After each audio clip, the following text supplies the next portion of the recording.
எதுக்காக வந்து நீ வந்து நான் வந்து ஆர்த்தோடாக்ஸான ஒரு ஆளு அப்படின்ட்டு எதுக்கு நீ ஷோல சொன்ன?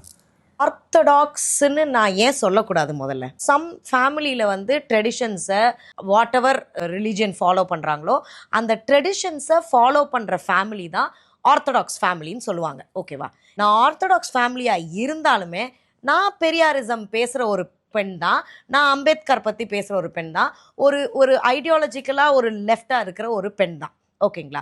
நான் ஐ திங்க் கனி அவர்களுடைய ஒரு பாட்காஸ்ட்டில் அவங்க வந்து சொல்லியிருந்தாங்க. ஒரு 2 days பேக் என்னுடைய முகத்தை பார்த்து அவங்க வந்து கேட்டாங்க, ஓ நீங்கள் வெஜிடேரியனா? நான் நீங்கள் நான் வெஜிடேரியன்னு நினச்சேன் அப்படின்னு சொன்னாங்க. நான் உடனே கேட்டேன், அது எப்படிங்க ஒருத்தவங்களுடைய ஃபேஸை வச்சு நீங்கள் வெஜ்ஜா நான்வெஜ்ஜான்னு சொல்ல முடியும்? அது தவறு.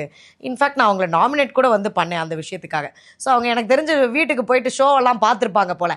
அடுத்து ஒரு பாட்காஸ்ட்டில் நான் எப்படி தாக்குறேன் பாரு, என் வன்மத்தை எப்படி கக்குறேன் பாரு. அப்போது அவங்களை நம்பி ஒரு முக்கியமான ஒரு டீட்டெயில், என்னுடைய ஃபேமிலி என்ன, இன்னார் என்ன இது அப்படின்னு ஒரு காதில் ஒரு விஷயத்த நான் பகிர்ந்துக்கிட்டேன். அதை அவங்க ஒரு பாட்காஸ்டில் வந்து சொல்கிறாங்க. இப்போ என்னை வந்து இந்த ஃபேக் ஃபெமினிஸ்ட்டு, ஃபேக் பெரியாரிஸ்ட்டு இப்படிலாம் வந்து சொல்கிறாங்களே, அவங்களுக்கு நான் சொல்கிறேன், பெரியார் என்ன சொல்லியிருக்கிறாரு? சாதி மதங்களை கடந்து சுயமரியாதையோட ஃப்ரீடமாக வாழுங்கன்னு சொல்லியிருக்கிறாப்புல. ஆர்த்தடாக்ஸ் ஃபேமிலியிலேருந்து வர நான் தான் இதை பற்றி பேச முடியும். இதை பற்றி உங்களுக்கு என்ன தெரியும்? சும்மா தெரியாமலாம் வந்து பேசாதீங்க. கண்டென்ட்டுக்காக இதெல்லாம் பேசணும்னு நினச்சிங்கன்னா நீங்கள் பேசிட்டு போங்க. என்ன ஃப்ரேம் பண்ண ட்ரை பண்ணுறீங்க?